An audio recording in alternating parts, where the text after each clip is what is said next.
Bueno, para analizar esta situación de la transfusión y los testigos de Jehová, quise hacer 3 reflexiones. La primera reflexión es cuándo verdaderamente es necesaria una transfusión. Yo creo que la mayoría de las veces en nuestros hospitales entramos en un conflicto antes de tener un verdadero problema, ¿verdad? Ya hemos visto en el día de hoy pues conceptos en relación a tipos de sangrado, o sea, realmente qué sangrado, qué volumen sanguíneo que yo estoy perdiendo en forma aguda me va a causar un compromiso que pone en riesgo la vida del paciente. Ese es el primer concepto. El doctor Del Ángel hablaba muy atinadamente acerca de las funciones que tiene el Comité de Medicina Transfusional. Los hematólogos que estamos aquí presentes y los médicos responsables nos toca supervisar día a día el hospital, las transfusiones, y una gran mayoría de ellas, porque no tenemos una estadística exacta que sería muy interesante, no tienen una indicación. Esa es una realidad. Crioprecipitados, concentrados plaquetarios 2 cada 6 horas, pues uno se queda. Y eso es indicación de ayer en mi hospital, ¿verdad? Lo digo como es. Entonces, analizando los criterios de transfusión, pues tenemos los criterios de la Asociación Americana de Banco de Sangre, que ya lo comentaba el doctor, en donde la pérdida aguda del volumen sanguíneo que inestabiliza clínicamente un paciente sería una de las indicaciones, y coinciden con la Young Commission Internacional en relación a sus criterios de transfusión: anemia normobulémica, pérdidas de sangre, hemorragias con evidencia clínica de hipoxia, concentraciones de hemoglobina menores de 8 gramos en pacientes que se someten a cirugía y hemoglobinas menores a 9 en pacientes crónicos. Si a eso agregamos, si hay anestesiólogos presentes, las guías americanas de anestesiología, tenemos que los criterios de transfusión cada vez son menores. A veces un anestesiólogo puede decir, necesito 10 gramos de hemoglobina para llevar a mi paciente a quirófano, y las guías americanas dicen 7. Entonces tus propias guías dicen otra cosa, y mucho depende de lo que comentaba el doctor en sangrado masivo, de la evaluación del riesgo de sangrado. O sea, no es lo mismo que yo le vaya a hacer a una paciente una histerectomía, una colposcopía, o que tenga una fractura de cadera. O sea, son situaciones totalmente diferentes, o un paciente en estado crítico que lo atropellaron y tuvo una fractura de cadera, ¿no? Entonces, tenemos que manejar primero, dentro de un hospital, los conceptos básicos de los criterios transfusionales, recordando un poquito la curva de la disociación de la hemoglobina, que ya hablaba el doctor de ella, disminución de pH, disminución de 2,3 de fosfoglicerato, pues tienen relación a la entrega de oxígeno. Se han hecho estudios en relación a hipoxia en pacientes testigos de Jehová, en donde se ve que hemoglobinas por debajo de 5 o de 4,5 son las que comprometen en riesgo, o sea que realmente causan hipoxia tisular, y que está documentado en pacientes que no querían ser sometidos a transfusión sanguínea y permitieron ser monitorizados durante eso. Y entonces vamos a la primera cosa, ¿verdad? ¿La transfusión es realmente tan mala? ¿Es realmente tan necesaria? ¿O cuál es nuestra postura que vamos a tener dentro de un hospital? Y decíamos, bueno, el principio de Pareto aplicado a la transfusión, no tenemos estadística. Pareto es una regla o un principio aplicado a la economía, pero decíamos, bueno, ¿será que nosotros estemos transfundiendo mal en el 80% de los casos? Es una pregunta que no la puedo responder, pero que quizás si agarramos 10 expedientes al azar en un hospital, podríamos encontrarnos muchas sorpresas con respecto a eso. Como decían, en nuestro hospital, en el Hospital Regional de Ciudad Madero de Pemex, pues realiza trasplantes de células hematopoyéticas, una de las imágenes. Después de que podemos determinar si un paciente, de acuerdo a lo que hemos aprendido y recordado y revisado durante la mañana, tiene una indicación transfusional, entonces, ¿qué voy a hacer si tengo un testigo de Jehová? ¿Verdad? Esa sería una de las preguntas. Si necesito una cirugía, vamos a enfocarnos un poquito en cirugías programadas, porque yo creo que es lo que más entra en conflicto con el médico no quiere operar, el anestesiólogo no quiere dar anestesia, el paciente no se quiere dejar operar, y una serie de situaciones, sobre todo derivados a veces de eventos más accidentales, ¿no? O sea, fracturas o cirugías de ginecobstetricia serían como los dos puntos que siempre están dando. Estas son algunas de las directrices que ellos manejan, que es la directriz de voluntad anticipada, en donde ellos pueden expresar lo que dicen o no, lo que quieren o no quieren aceptar. Esto está basado en los derechos de los pacientes. Es uno de los derechos que tienen los enfermos cuando van a recibir atención médica a un hospital, y obviamente firman sus testigos siempre y cuando sean mayores de edad y tengan pleno uso de sus condiciones mentales. Esta es la directriz de los pacientes testigos de Jehová, en las cuales también está basada en los derechos de los pacientes. Aquí están los implicados, normalmente el hospital de cirujano y el anestesiólogo. Y también el hematólogo, ¿verdad? ¿Qué hicimos nosotros en relación a tener derecho a audiencia que era testigo de Jehová y que requería cirugías? Bueno, pues hicimos un programa de cirugía sin sangre. Montamos un equipo multidisciplinario. Ya los equipos, digamos, de medicina transfusional están bien instalados en un hospital. En mi hospital aparte se hace cirugía cardíaca, entonces tenemos instalado el equipo de respuesta rápida para cirugía cardíaca, donde manejamos sangrados masivos, lo que comentaba el doctor, aféresis, paquete globular, factor 7, lo que se requiera. Bueno, pues teníamos otro grupo de la población, que eran los pacientes testigos de Jehová, que estaban en este caso hospitalizados en el área de traumatología por fracturas y que requerían una cirugía. Ustedes saben que una cirugía de trauma, un fémur, pues normalmente sangran 1000 mililitros, o sea, nos disminuye 2, 3 gramos o 4 gramos el nivel de hemoglobina sobre el basal. Y son pacientes que si se fracturan, pues si tenía una basal de 12 o 13, pues me va a llegar con 9. Entonces, pasaba el tiempo y los pacientes quedaban estacionados en el piso, no se avanzaba, el paciente no aceptaba transfusión, el médico no aceptaba operarlo si no tenía sangre en reserva, y entonces nos pusimos a hacer un piloto en el cual estábamos implicados anestesiología, el médico tratante, que en este caso era el ortopedista, el médico de medicina del estado crítico y el hematólogo y responsable de banco de sangre. ¿Qué nos tocaba a los hematólogos? Pues optimizar el valor de hemoglobina. Si mi paciente llegó con 9, pues lo que hacía era ponerle hierro, eritropoyetina, folinato cálcico, y en lo que ellos estaban esperando, el paciente tenía 13 o 14 de hemoglobina. Y entonces podía ser sometido con un riesgo quirúrgico estimado de 3 o 4 gramos de hemoglobina, quedando dentro de un parámetro en el cual iba a tener una entrega de oxígeno adecuado y que iba a tener la participación del médico de terapia intensiva para manejar la parte de sangrado masivo, o sea, el líquidos, coloides, cristaloides y todo lo que ellos manejan. ¿Cómo se iba a manejar la situación con el paciente y la familia? Esa era la otra parte. E hicimos un consentimiento especial basado en una cirugía mayormente sin sangre. Ahí es donde está un poquito la situación. ¿Por qué? Porque se llegó a entablar una relación tan buena entre el cuerpo de gobierno, el comité de medicina o de cirugía sin transfusión y el paciente, que ellos confiaron en nosotros. ¿Confiaron en qué parte? En que íbamos a respetar su deseo y que íbamos a ponerlos en la condición óptima más adecuada, que iba a ser una cirugía con todos los cuidados de cauterización, que el traumatólogo iba a estar haciendo todo su proceso con cuidado, y que finalmente si había una emergencia transfusional en quirófano, ahorita vamos a ver qué era lo que pasaba, ¿verdad? O sea, es que teníamos que como cerrar el asunto, ¿no? Entonces, este es un ejemplo en el cual una paciente con fractura aceptó una transfusión y fue personalizando. O sea, se personalizaron a los especialistas que iban a estar involucrados durante el proceso.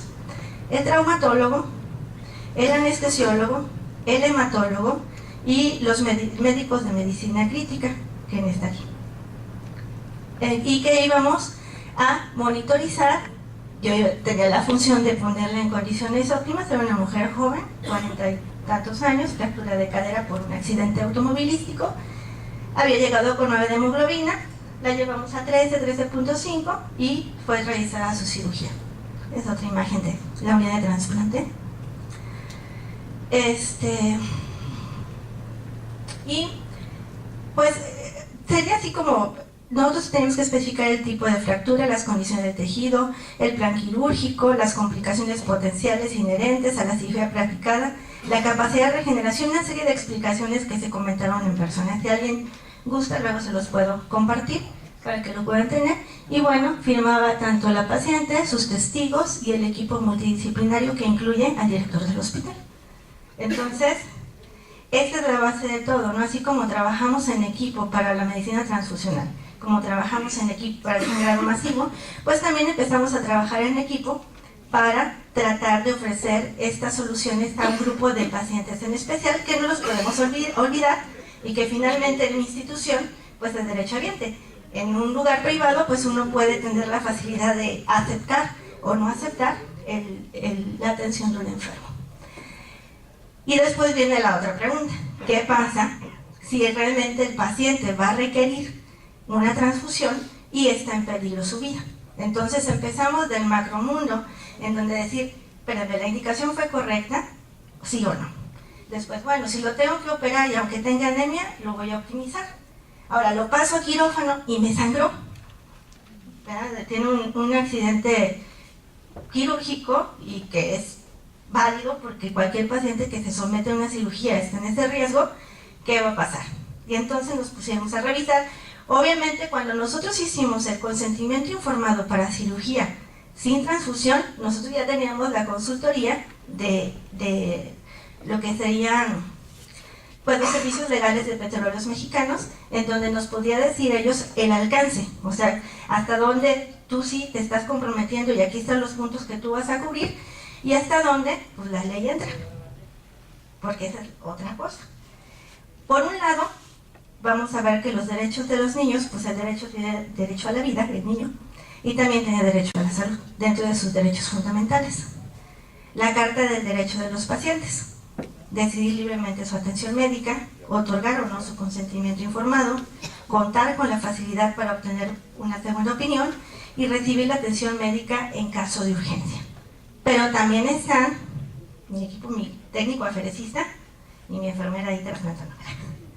Y la Carta de los Derechos de los Médicos, en donde nosotros también tenemos el derecho a ejercer la profesión de forma libre, sin presiones de cualquier naturaleza. O sea, el que iba a entrarle era por propia voluntad, tenemos como muchas. Y abstenerse de garantizar resultados de la atención médica, ese es otro de los derechos. Estas son cartas de derechos. ¿Qué está por arriba de la Carta de los Derechos? La Constitución de los Estados Unidos Mexicanos, en donde expresa en el artículo 4 que toda persona tiene derecho a la protección de la salud sobre todas las cosas. ¿Ok? Entonces, si llegaba a haber, y eso lo sabía el paciente, un evento en donde estuviera en riesgo su vida, el equipo multidisciplinario que ellos habían definido, que era el doctor fulano de terapia intensiva, el traumatólogo, el anestesiólogo y el hematólogo, esas 4 personas iban a decidir si tenía que llegar a usarse una transfusión. Aunque ellos dijeran que no, pero ya estando en el quirófano, ¿cuál es el detalle? Que sí estuviera en riesgo su vida. Porque si ellos me demandan después de que los transfundí y su vida no estaba en peligro, por ese 80 o 90%, y nosotros ponemos el 100% de los pacientes, un 80%, a lo mejor un 60% no está tan indicado. Un 30% lo puedo amortiguar con manejo médico, pero un 10% no. Ese sí va a requerir forzosamente y va a entrar en los criterios de sangrado masivo. Y entonces, pues si yo ya usé factor 7, si ya usé algunas otras alternativas, volumen y todo, pues ya como lo último de lo último de lo último, y como parte de mis derechos, y como parte de lo que la ley dice, pues podría existir esa opción de transfundir a un enfermo, ¿no? Entonces, la verdad esa es como una pequeña reflexión de lo que nosotros hemos vivido como parte de una cirugía sin transfusión. A pesar de ser trasplantólogo en Tampico, tengo muchos pacientes privados testigos de Jehová también, o sea, eso es algo curioso, ¿no? Porque pensarían que yo estoy peleada con el no transfundir, no. O sea, yo respeto a las personas hasta el grado en que yo puedo respetar.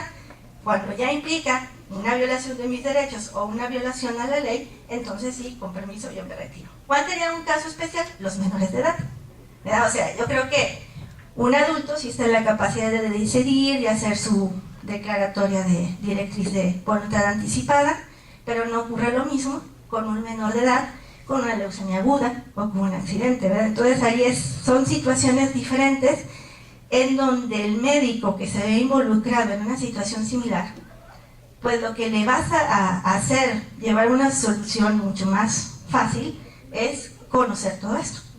Primero saber una indicación, después solventar y apoyar a un paciente, y luego saber hasta dónde tú puedes estar, no puedes estar, porque pues finalmente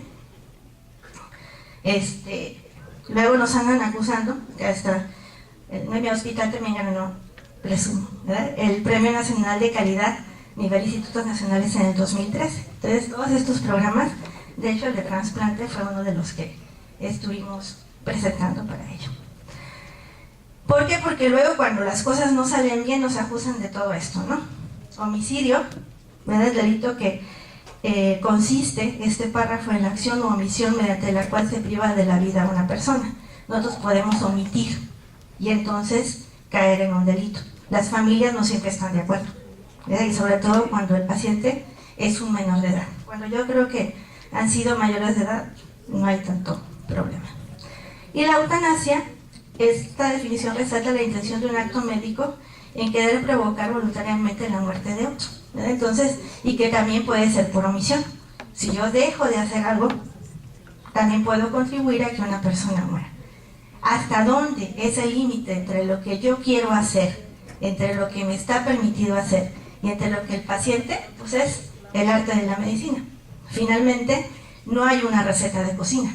Cada médico que se verá inmerso en una situación, yo como hematólogo y habiendo 8 hematólogos en Tampico, difícilmente puedo escapar a estas situaciones. Entonces, pues bueno, tratamos de solucionarlo de la mejor manera posible. Hay muchas cosas, muchos recovecos. Hay pacientes que cuando ven en riesgo su vida aceptan la transfusión. Hay padres que cuando ven en riesgo la vida de su hijo aceptan la transfusión. Hay padres que no lo aceptan. En Tamaulipas, y acá el subsecretario me va a decir, sí, no tenemos a veces unas reglas tan estrictas, por ejemplo, con los menores. En el Distrito Federal sí.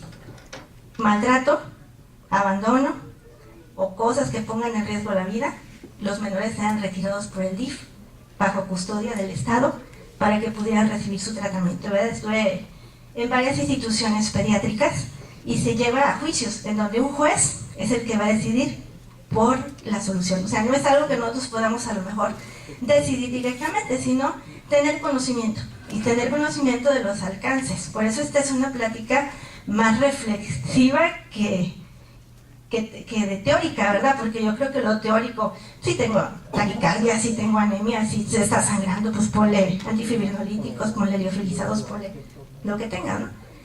Pero pues la medicina no deja de ser una ciencia no exacta. Y por eso es un arte. Y el arte, pues cada uno tendrá su estilo y tendrá su manera de ejercerlo. Y bueno, una foto del recuerdo precisamente de la primera infusión, que fue en el 2011.